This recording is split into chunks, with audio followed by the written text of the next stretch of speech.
All right, my T subs. I'm so sorry that the Love and Marriage Huntsville review is a little bit late. I'm on CP time with it, but without further ado, here is the season 2, episode 3 review of Love and Marriage Huntsville. So without further ado, girl, let's get it.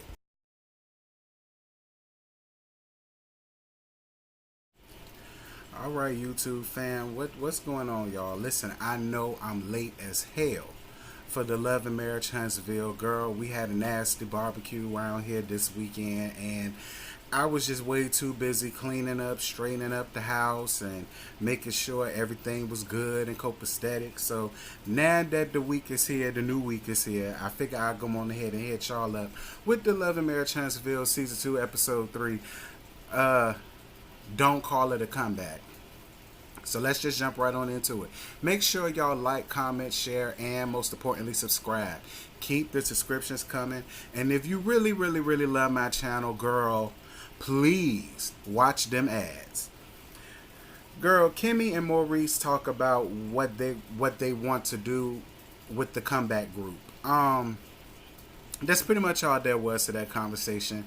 Basically, they honestly and truthfully, they want to buy the Hulks out, and I can't blame them for that. But we gonna get down to that gag. Actually, right now, the group needs to discuss what to do with the comeback group. The Scots want to buy the Hulks out, but the Hawks just want to dissolve the comeback group and everybody go their own way. And Tasha and Mel have a lightweight argument. I'm completely confused, y'all, because I actually see both sides of it. Like, honestly, I really don't see why the Hawks don't want to be bought out. They don't want to do nothing with it. Really never wanted to do nothing with it. I don't really think they was ever uh, uh, uh, giving their all in it as much as the other couples were. So I'm really confused as to why they don't want to be bought out. But at the same time, as it pertains to the Scots, I don't really understand why they just don't want to dissolve and why they don't want to just go on ahead, sever the ties, and do their own stuff. Like, it's really confusing to me because for all of them to be business women and businessmen and business couple and power couples, you would just assume that they will have enough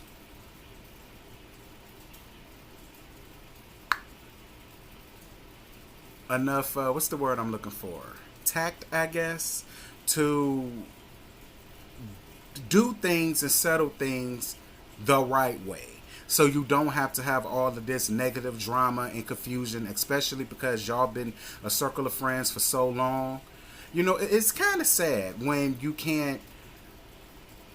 See, honestly, this is why you really don't do business with your friends or your family, because of situations like this here. So hopefully all three of the couples done learned their lesson and they figure out a way to do it amicably and stay the hell out the courts, girl. Don't nobody want to go to no court, especially Martel. Because, girl, from what I've been hearing from the streets, because y'all know y'all love to send me stuff, I've been seeing about how him and his uncle was knocking over ATMs round there down to the Huntsville, and how the uncle is still in jail for a particular hit that the both of them did. I'm assuming the uncle in there taking his time and Martel's. Girl, Martel, all of your tea done came out, and as far as I'm concerned, if I was the Scots, I wouldn't want to do a damn thing with your ass, to be completely honest with you. I just ain't got time for no scammers. You know what I'm saying? So, girl, maybe it's a good thing that y'all just dissolve it and let them figure it out on their own. Tisha's and Mel light argument, because it was real light, and I honestly don't think that it should have been brought up at that setting, because that's not what that meeting was for. And now I see the crux of why they just can't work together. Each of the couples have a problem with each other somehow, some way. There's always some shade being thrown when y'all are supposed to be handling and conducting business, which is why I always say I refuse to do business with friends and family, because it never works out at the end, and don't nobody got time to always constantly argue with somebody about the same old thing that has nothing to do with the comeback group. So yeah, my advice, just dissolve it. Stay out the courts. Stay away from these lawyers. Don't make it any bigger than it already is, because Lord knows Martel don't need no other issues with the law. Tish asks Marceau, is there any truth to what was said about him having 20 girlfriends? But Marceau beats around the bush. Like, and see, Letitia, I like you a lot. Like, I honestly could see us going down to the bar, having drinks, having beers, flirting with these niggas, maybe taking a couple of them back. But you ain't that kind of woman, and I'm not going to put that on you. But, like, just the simple fact that he couldn't even answer the question is your answer right there, sis. Like, I'm not understanding why you're willing to play the idiot in this. But see, then again, girl, like, child, you was blinded by the damn cobwebs in the corner of that attic that he had you stuck in, and the smell of the mothballs and the rat feces that you just refuse to really let him have it. Like, I don't know why you're more interested in wanting to just hear him say it, because he's not going to come up off it. It's like I said, Marceau is an old man, girl. They not going to deny, and that's what the hell he doing. Deny. But girl, it's like I told you in the last video, your mama done said it, Mel done said it, Quiet as it's kept, I'm more than sure Kimmy and Maurice sit around and talk about it. Them people ain't lying on you. Now, I'm not saying he got 20 girlfriends out here, but I do think he got about 3, 4, or 5 of them. Girl, you better wake up and smell the coffee and get the hell out that damn attic that he had you stuck in during the whole duration of your marriage, girl. I ain't got no time for that. That's why I want to get married now. Martel talks to his uncle about what's going on with him and Mel, and he admits that it's hard for him to write the other girl off. I guess it is. I told y'all in the last video, girl, he got money tied into her. He already done bought her a new BMW. Quiet as it's kept, the word on the curb is they matching BMWs. Word on the curb is he paying for her damn rent, which is why the girl ain't worked for 3 years. This is all that I heard. I don't make the news, I spread it. Okay? I don't make the news. I don't lay down there. This was the tea that I got. And the tea that I got is he paying bills, he paying rent, and he bought her that damn car.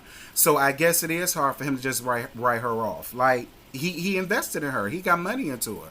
I don't know. It's really sad. Like, listen, if you gonna be a nigga side piece, at least get more than dick and your hair done out the damn deal. So, I mean, while I don't condone what she doing, I do condone the fact that she's going out here and she's getting it on her own. Fuck her and hers.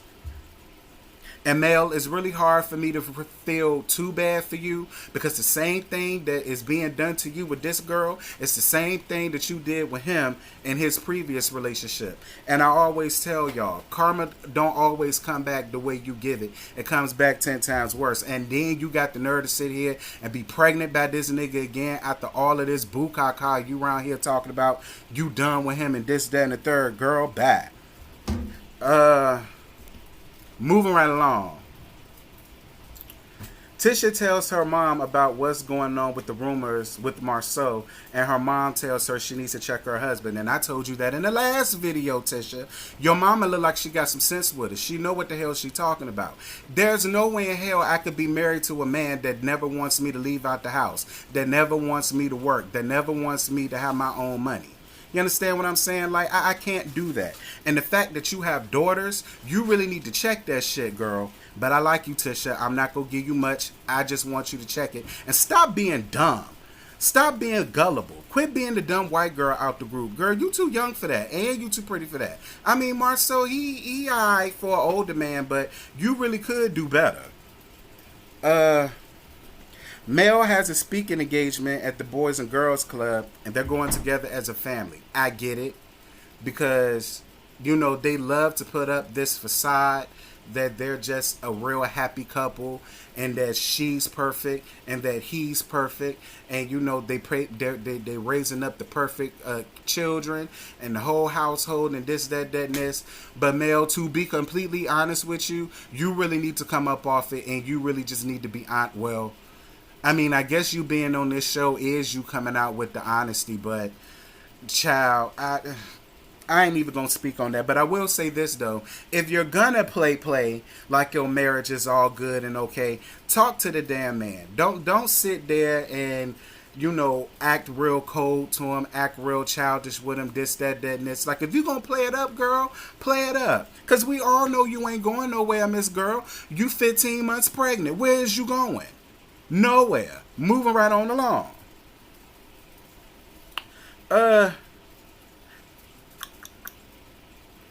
Tasha and Mel have a lunch break to get some clarity about what's going on between the two of them. Mel tells Tasha that she feels like Tasha plays the victim a lot, and Tasha feels like her and Mel were never really friends.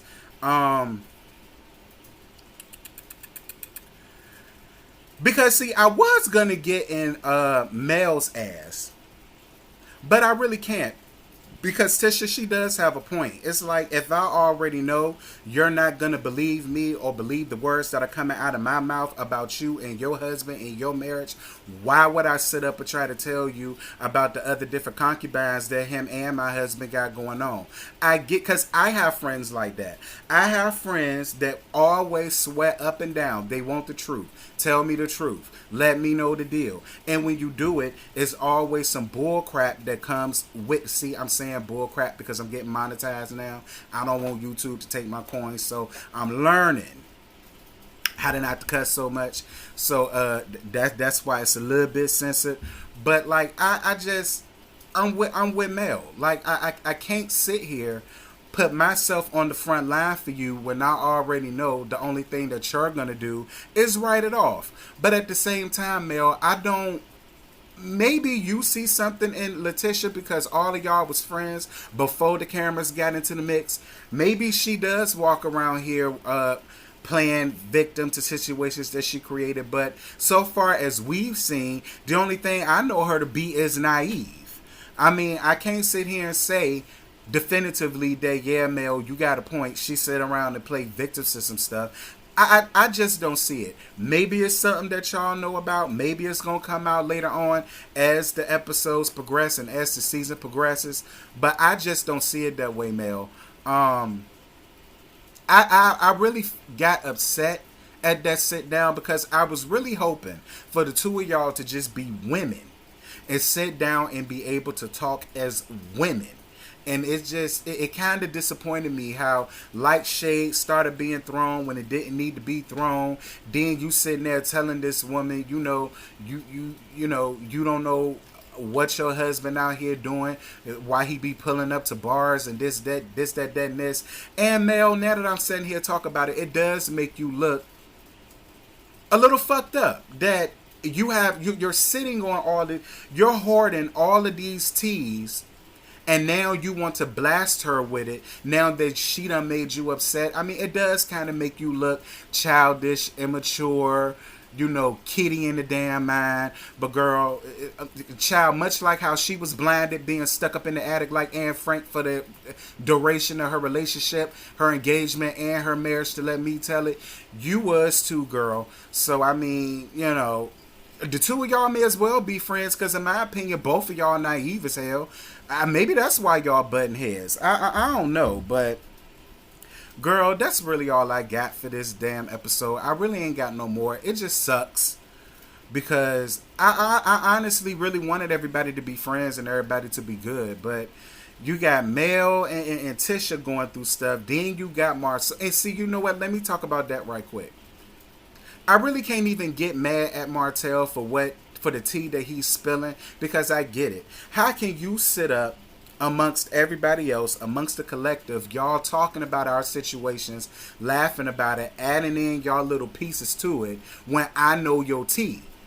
That's why it's always important to stay in good standings on people that know your real tea. Because when you don't, they just gonna fix it and add whatever the hell they want to it. Which is where that 20 girlfriends came from. And it's like I said, Marceau, I ain't gonna throw you under the bus like that. I don't think you running around here with 20 girlfriends. I think you got about 5, 6, 7 if you're lucky. 8 if you're nasty. But I'm not going to sit around here and say that you got 20 girlfriends. But, I mean, and as much as I don't like Martel, besides now, like I said, I don't believe the number, but I believe everything else that he's saying that you running around here doing. And I do believe Melody and what she's saying when she had that little sit down with Tasha. So, girl, for all of this, I don't really see no real reason to get married. I mean, to be real, I mean, what's the point of getting married if you're going to get cheated on? You just may as well stay boyfriend and girlfriend and don't have no kids. Shout out to Corona Extra, girl. I had to put some limes in it. Y'all know I can't drink straight Corona. You know, this pig piss. So you got to add some lime to it and give it that extra zing, and you'll be able to drink it. But girl, that's really all I got.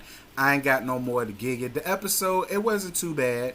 Y'all drop down in the comments. Y'all let me know how y'all feel about Melody dropping more dimes to Tasha. And y'all also drop down in the comments and let me know if y'all feel the same way I feel about Tish and her naivety.